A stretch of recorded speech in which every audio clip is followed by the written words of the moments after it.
მოდი კიდევ ერთხელ გავიხსენოთ მართლმსაჯულებასთან დაკავშირებული საკმაოდ პოპულარული ტერმინი ყადაღა. სავარაუდოდ ქართულ ენაში არაბულიდან დამკვიდრებული ეს ტერმინი ყადაყა, აკრძალვა, შეკავება, შეჩერება, შევიწროება.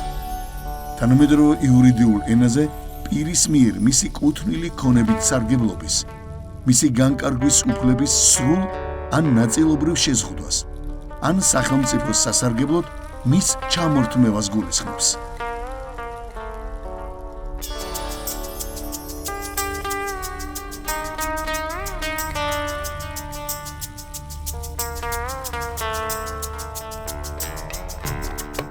რამდენიმე დღის წინ გაზეთ საქართველოს რესპუბლიკაში გამოქვეყნდა ჟურნალისტ თემურ ქორიძის სტატია, რომელიც ერთ-ერთ ყველაზე მნიშვნელოვან და აქტუალურ სამართლებრივ პრობლემას შეეხება, რაც იურიდიულ ტერმინოლოგიაში ყადაღის სახელწოდებითაა ცნობილი. საქართველოს მოქალაქეების მნიშვნელოვან ნაწილს ცხოვრებაში ერთხელ მაინც გამოუცდია მდგომარეობა, როცა საკუთარ თანხებსა და აქტივებზე წვდომა, საკუთარი ქონების განკარგვის უფლება, სამართლებრივი დავის გამო ეზღუდება, ხოლო პრობლემის მოგვარება უამრავ პროცედურასთან, დროსთან და ხარჯებთანაა დაკავშირებული. თემა აქტუალური და მოსახლეობისთვის კარგად ნაცნობია. სტატიის ავტორი სწორედ ამ საკითხს მიმოიხილავს კონკრეტული შემთხვევის მაგალითზე და ცდილობს სახელმწიფოს და საზოგადოებას დაანახოს თუნდაც კანონის ფარგლებში განხორციელებულმა პროცედურებმა რამდენად დიდი ზიანი შეიძლება მოუტანოს სრულიად უდანაშაულო ადამიანებს, რაც სისტემის წინაშე დაუცველობის განცდას აჩენს. ჩვენი სიუჟეტის მიზანი არა რომელიმე კონკრეტული შემთხვევის განხილვა, არამედ ამ მეტად საგულისხმო წერილის სმენელამდე მიტანაა. თავაზობთ თემურ ქორიძის ვრცელი სტატიიდან ყველაზე საყურადღებო ეპიზოდებს, რომლებიც მაყურებელს პრობლემის ახლოდან დანახვის და სრული სურათის აღქმის შესაძლებლობას მისცემს.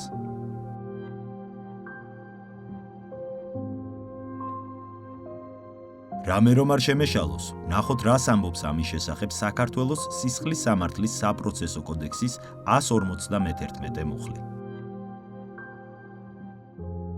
სასამართლოს შეუძლია მხარის შუამდგომლობის საფუძველზე ყადაღა დაადოს ბრალდებულის, მისი მოქმედებისათვის მატერიალურად პასუხისმგებელი პირის, ან და სხვა მასთან დაკავშირებული პირის ქონებას, მათ შორის საბანკო ანგარიშებს, თუ არსებობს მონაცემები, რომ ქონებას გადამალავენ ან დახარჯავენ, ან და ქონება დანაშაულებრივი გზით არის მოპოვებული.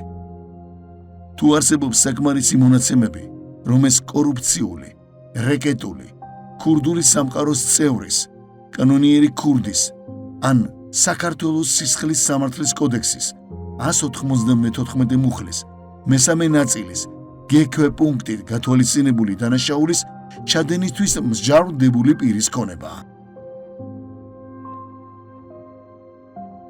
გთხოვთ, კიდევ ერთხელ მივაქციოთ ყურადღება კანონის კატეგორიულ მოთხოვნას, რომ პირის ქონება შეიძლება დაყადაღდეს მხოლოდ იმ შემთხვევაში, თუ არსებობს საკმარისი მონაცემები, რომ ეს კორუფციული, რეკეტული, ქურდული სამყაროს წევრის, კანონიერი ქურდის, ან საქართველოს სისხლის სამართლის კოდექსის 194 მუხლის მესამე ნაწილის გექვე პუნქტით გათვალისწინებული დანაშაულის ჩადენისთვის მსჯავრდებული პირის ქონებაა.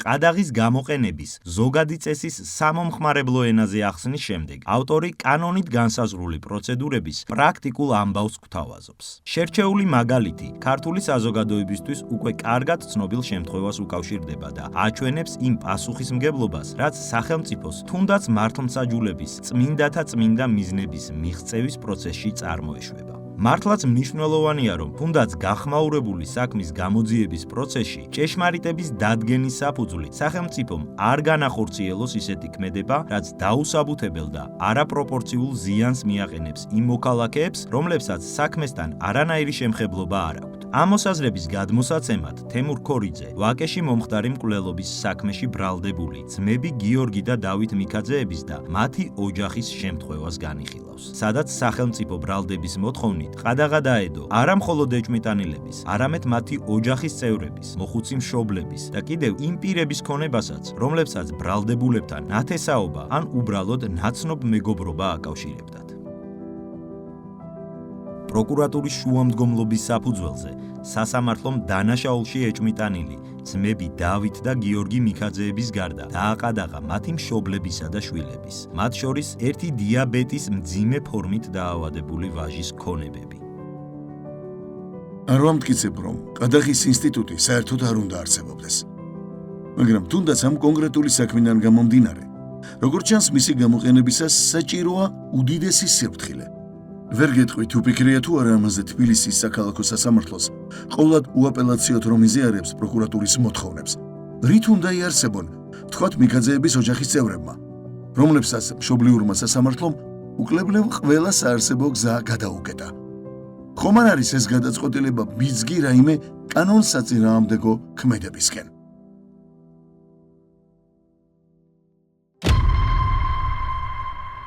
ბუნებრივია, ეჭვმიტანილის დაცვის მხარემ სასამართლოს დაუსაბუთებლობის გამო დაყადაღების გაუქმების მოთხოვნით საჩივრით მიმართა. თბილისის საქალაქო სასამართლოს ქვეყნიერების გასაგონა და მოსამართლე მაია კვირიკაშვილის სასახელოდ უნდა ვთქვა, რომ მან ოპერატიულად ზეპირი მოსმენის გარეშე განიხილა გიორგი მიქაძის, რუსუდან ელიზაბედ მარგველაშვილის, კონსტანტინე მიქაძის, დავით მიქაძის, ნინო სიხარულიძის და გიორგი მიქაძის ინტერესების დამცველი ადვოკატის გიორგი ყავლაშვილის საჩივარი. იხელმძღვანელა საქართველოს სისხლის სამართლის საპროცესო კოდექსის 151, 158, 207 მუხლებით და დაადგინა პირველი გიორგი ყავლაშვილის საჩივარი არ დაკმაყოფილდეს. მოკლედ, სასამართლო პროკურატურის აზრით, კონსტანტინე მიქაძისა და მისი ოჯახის წევრების მიერ მრავალი წლის განმავლობაში უზარმაზარი შრომითა და რუდუნებით ნაგროვები ქონება თურმე ყოფილა დანაშაულებრივი და ქვეყნის ინტერესებიდან გამომდინარე, მას აუცილებლად ყადაღა უნდა დაედოს. მაგრამ თავისი ამ გადაწყვეტილების, რითიც ულუკმაპუროდ ტოვებს საკმაოდ მრავალრიცხოვან ოჯახს, მთავარ და ერთადერთ არგუმენტად მოშველიებულია საქართველოს გენერალური პროკურატურის ფინანსთა სამინისტროში გამოძიების საპროცესო ხელმძღვანელობის დეპარტამენტის პროკურორის 2025 წლის 8 ოქტომბრის მოხსენებითი ბარათი, რომლის თანახმადაც გივი ჯიბლაძის, თორნიკე ჯანელიძის და გიორგი კამლაძის სისხლის სამართლის საქმეზე ერთ-ერთმა ბრალდებულმა პროკურორთან განაცხადა, რომ იგი ჩართული იყო ეგრეთ წოდებული თაღლითური კოლცენტრების საქმეში. შემდეგ ქალბატონი მოსამართლე საკმაოდ დაწვრილებით აღწერს მთელ მსოფლიოში ავად ცნობილი კოლცენტრების საქმიანობას, ოღონდ არაფერს ამბობს მის უშუალო ან ირიბ კავშირზე უშუალოდ მიქაძეებთან. სწორედ ეს გარემოება მაფიქრებინებს, რომ მოსამართლე კვირიკაშვილის მიერ ხელმოწერილი განჩინება მიქაძეების ოჯახის შუამდგომლობაზე უარის თქმის შესახებ არის არა მოსამართლის, არამედ პროკურორის გადაწყვეტილება და დაწერილია მისი ხელით ან მისი კარნახით. დავუბრუნდეთ ყადაღას. ვინაიდან გერჯერობით მაინც არ ვარ შეპყრობილი საკუთარი უცდომლობის ილუზიით, ვაღიარებ, რომ შესაძლოა ვწდებოდე კიდეც, მაგრამ მაშინ პროკურატურამ კეთილი უნდა ინებოს და მიქაძეების ოჯახს, ამ საქმით დაინტერესებულ ყველა პირს, მათ შორის მეც, გასაგებ ქართულ ენაზე უნდა გვითხრას. რით აიხსნება მიქაძეების მშობლების, შვილების, შვილიშვილების, მათ შორის ერთი ინვალიდი ბიჭის პენსიის დაყადაღება და ასე უსიტყვოდ რატომ ეთანხმება სასამართლო პროკურატურის ამ საეჭვო მოთხოვნას. პასუხი ამ კითხვაზე საქმის მასალებში არ მოიძიება. უფრო კონკრეტულად, ამ თემაზე არც პროკურატურის შუამდგომლობაშია რამე ნათქვამი და არც სასამართლოს გადაწყვეტილებაში. არც ისაა ნათქვამი, რატომ ასაიდუმლოებს, თუ მართლაც ასაიდუმლოებს ამ მიზეზ მართლმსაჯულება.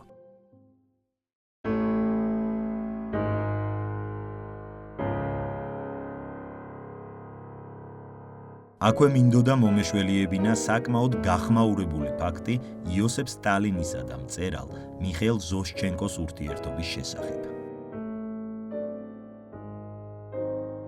ენამწარე და შეუპოვარი მწერლისადმი არც თუ მეგობრული დამოკიდებულების მიუხედავად, გასული საუკუნის იმ ურთულეს 40-იან წლებში პროლეტარიატის დაუნდობელი დიდი ბელადი კატეგორიულად შეეწინააღმდეგა მწერალსა და მის ოჯახზე შურიზიებას. ზოშჩენკო კრემლში პირადად გამოიძახა.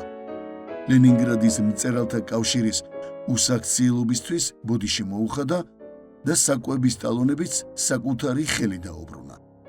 არც თუ გულჩვილმა იოსებ სტალინმა ეს ნაბიჯი გადადგა ქვეყნის ინტერესებიდან გამომდინარე. დავუბრუნდეთ დღევანდელობას.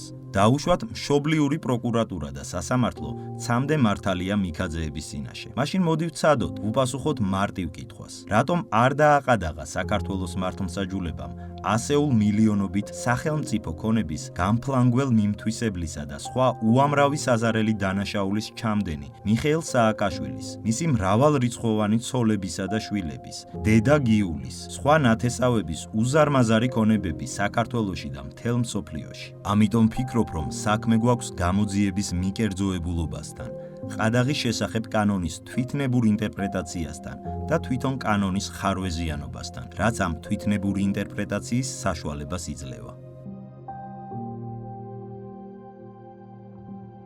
უნდა ვაღიარო, რომ იმის დაჯერება, რასაც ახლა გეტყვით, ძალიან გამიჭირდა. პროკურატურა ერთმანეთში ურევს უფროს და უმცროს კონსტანტინე მიხაძეებს.